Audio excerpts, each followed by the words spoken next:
Non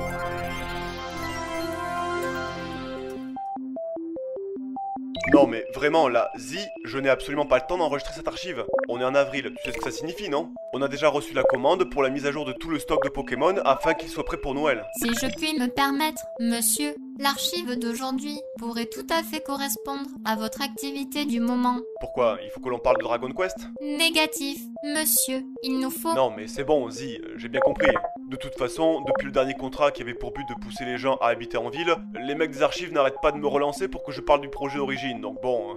Et ici Jotan Exe, président et directeur du secteur recherche et développement de Codex, pour cette archive numéro 6. Ces messieurs des archives ont formulé la demande suivante. Enregistrer toutes les notes basées sur les travaux de commande de la SILF SARL concernant le projet industriel nommé Monstre de poche, boule de poche. Alors là, sur le coup, on peut pas dire que la comptabilité aura quoi que ce soit à me reprocher sur ce contrat. Hein. Au début, ils étaient là à faire leur pleureuse parce que soi-disant « Ah, ma proposition était trop coûteuse !» Et bien maintenant, ils ferment bien leur claque-mouille, parce que mon concept a certainement rapporté plus à la Codex que tout ce qu'on a pu produire depuis. Monsieur, dois-je sortir les cotillons ou avez-vous prévu de poursuivre? Fais-moi penser à réduire tes paramètres d'agressivité passive, vas-y. Donc, il s'agissait d'une commande de la SILF, une espèce de boîte située à Kanto dont je n'avais jamais entendu parler, mais les mecs avaient un gros budget, alors on n'a pas trop cherché à se poser des questions. Enfin, c'est le service client qui ne s'est pas posé de questions à cause de l'argent. Moi, c'est surtout parce que les mecs m'ont sorti qu'ils me laissaient carte blanche. Les gars, ils arrivent avec une grosse demande, un budget illimité et une carte blanche. Tu penses bien que la Codex n'allait pas refuser ça? La demande du client, après le temps de réflexion alloué à tout nouveau projet, était la conception d'un business lucratif capable de 1. S'auto-alimenter pour fonctionner en vase clos sans nécessité de réinjection financière extérieure. 2.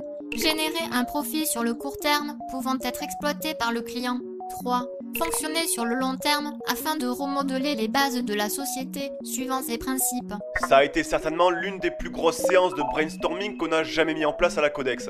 Ah, les mecs du labo 6 ont commencé à parler de cartes à collectionner, de pièces de carton à retourner, de trucs qui tournent, mais rien de collé. Certes, ça pourrait faire gagner un peu d'argent, mais tu ne vas pas créer un véritable business lucratif sur le long terme avec ça.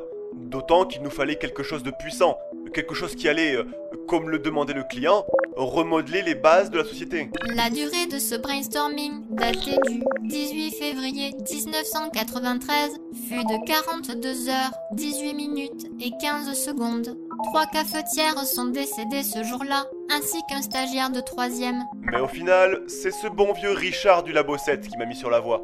Bon, au début, il a proposé l'idée de différentes intelligences artificielles améliorées qui seraient conservées dans des ordinateurs mais pourraient prendre une forme tangible d'animaux, qui pourraient changer de forme, blablabla. Bon, l'idée était inutilement compliquée, mais il y avait là un principe initial et c'est de lui dont on est parti pour le concept. Le projet portant le nom de code Invasion de monstres est une démarche sociologique visant à provoquer l'extinction des espèces vivantes non humaines de Kanto et de les remplacer par des créatures synthétiques. Toute la difficulté de ce projet était de faire croire à la population que c'était tout à fait normal et que ces Pokémon étaient de véritables animaux. Bon, finalement, à l'aide de grandes campagnes de désinformation associées à plusieurs pots de vin des scientifiques de Cramoisil, ça s'est finalement fait sans trop de difficultés.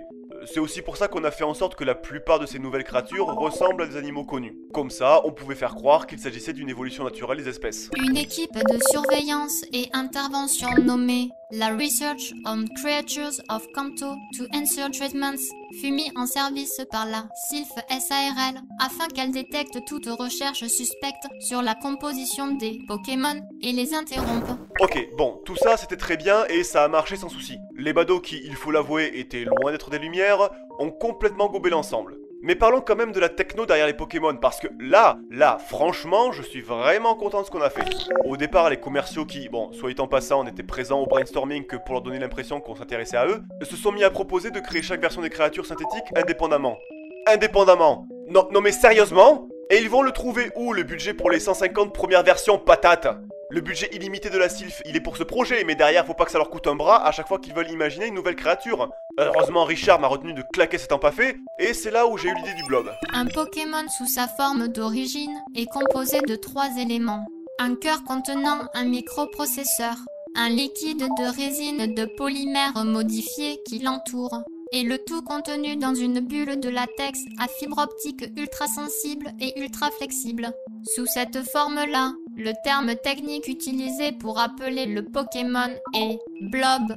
Alors ça, forcément, ce n'est pas très vendeur, mais on s'en fout. C'est juste la forme d'origine. Personne à part nous n'est censé le voir. Le blob fonctionne comme une imprimante 3D. Au moment de son activation, des séries d'infrarouges vont être transmises à la résine de polymère et forment une structure rigide de taille variable. Du coup, en 2 temps 3 mouvements, tu obtiens un assemblage de squelette, moteur mécanique et muscles pour la créature. Après cette impression, l'intérieur de la créature est mise sous vide afin que la peau de latex l'enveloppe et les informations sont transmises à la fibre optique pour lui appliquer sa coloration. Il y avait d'ailleurs un petit bug qui traînait dans le programme et qui faisait que parfois les couleurs s'embrouillaient et donnaient un résultat qui n'avait rien à voir. Mais le client a insisté pour qu'on le laisse, alors bon... Le processeur de chaque blob de Pokémon contient les informations et paramètres permettant de déterminer sa nature, ce qui va lui indiquer quelle forme il doit prendre. Ces paramètres comprennent également des notions de dégâts et d'expérience qui peuvent ensuite être scannés à l'aide d'un dispositif nommé le Pokédex. Alors, bien entendu, on a fait attention de prendre un liquide polymère particulier. Celui-là, on est capable de le faire durcir à l'échelle nanoscopique. Ça permet d'imprimer sa forme, mais également sa structure atomique. Du coup, on peut faire en sorte que l'impression donne des résultats en calcium, en pierre, en bois, et bien sûr, créer n'importe quel dispositif qui exploite son environnement. Exemple numéro 25.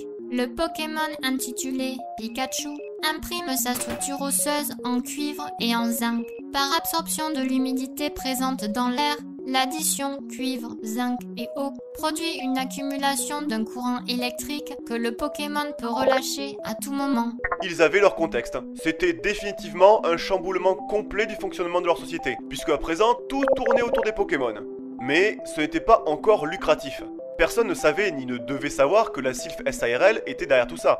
Du coup, il fallait trouver un autre moyen pour eux de faire leur beurre sur ces fameuses nouvelles créatures. Le projet portant le nom de code boule de poche ou Pokéball est un objet sphérique conçu pour contenir un Pokémon. Lorsque l'objet entre en contact avec un Pokémon, si les informations de ce dernier indiquent qu'il n'a pas de propriétaire, la Pokéball s'ouvre, le Pokémon retourne à son état de blob et un aimant à l'intérieur de la sphère l'attire pour se refermer dessus. Et inversement bien évidemment. Quand tu ouvres la Pokéball, le blob sort et s'imprime tout de suite. Et c'est comme ça que la magie s'opère. Personne ne s'est jamais rendu compte qu'en réalité, toutes les créatures sont similaires. Et c'est donc derrière, avec ces Pokéballs, que la Sylph a pu faire ses bénéfices. Sur le coup, je suis un peu obligé de le reconnaître, c'était une idée de l'équipe marketing. C'était très malin de penser à créer différentes versions de ce truc et de mettre dedans un système d'obsolescence programmée. Sur chaque Pokéball, une résistance est appliquée sous son aimant. Au contact avec un Pokémon, la résistance va chauffer plus ou moins fortement, ce qui peut provoquer une dégradation et un détachement de l'aimant, libérant alors le Pokémon. Différentes classes de Pokéball, avec différentes formes de dégradation de la résistance, ont été conçues pour simuler des niveaux d'efficacité. Après, ça a commencé à partir un peu loin, avec scan du type de la créature et tout et tout. Mais bon, en tout cas, le moins que l'on puisse dire, c'est qu'ils se sont trouvés là le meilleur business possible. Un monde où tout tourne autour des Pokémon, et ils sont les seuls à vendre ce qui permet de les capturer. Bien, nous en avons fini ici. Occupe-toi de la suite, je dois reprendre la production. Ah tiens d'ailleurs, tout ça, ça m'a fait oublier où j'en étais de la liste qu'ils m'ont envoyée. Attends, il faut que je vérifie sur leur mail. Messieurs des archives, nous vous remercions d'avoir réceptionné cette note numéro 006 de Codex. Nous vous rappelons que notre réseau s'étend également sur Facebook et Twitter. Enfin, si vous souhaitez aider les futurs projets de Codex, n'hésitez pas à faire un don sur Tipeee.